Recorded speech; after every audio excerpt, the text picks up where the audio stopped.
বাংলাদেশের জনগণের সাথে একটা তামাশা সৃষ্টি করছে। পিআর পদ্ধতিতে বাংলাদেশে নির্বাচন হবে না। পিআর পদ্ধতি এই নির্বাচন যা মানে জাতীয় নির্বাচনকে বাধা সৃষ্টি করা, বাংলাদেশের গণতন্ত্রকে ক্ষতিগ্রস্ত করা, বাংলাদেশের অস্তিত্বকে বিলীন করার চেষ্টা করছে। বাংলাদেশের মানুষ জানে আপনাদের অতীত ইতিহাস। আপনারা বিএনপির সাথে ছিলেন, কিছু সিট পেয়েছিলেন, এককভাবে নির্বাচন করেছিলেন, 3টি সিট পেয়েছেন। আর এইবার যদি এককভাবে নির্বাচন করেন কয়টা সিট পাবে এটা মানুষ ভালো করে জানে।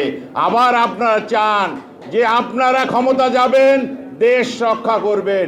আপনাদের কাছে বাংলাদেশে নিরাপদ নয়, একমাত্র নিরাপদ হচ্ছে বিএনপির কাছে, তারেক জিয়ার কাছে, খালেদা জিয়ার কাছে।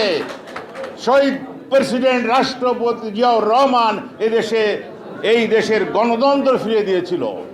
মানুষ ওই দলের অতীত ইতিহাস জানে। নির্বাচন যদি না হয় তাহলে দেশের অবস্থা অত্যন্ত খারাপ হবে। বর্তমান অত্যন্ত অবস্থা খারাপ। দ্রব্যমূল্যের ঊর্ধ্বগতি, মানুষের ক্রয় ক্ষমতার বাইরে, অর্থনৈতিক সংকট, বৈদেশিক মুদ্রা সংকট, সাথে সাথে আমাদের স্বাধীনতা সার্বভৌমত্বর সংকট সৃষ্টি হচ্ছে।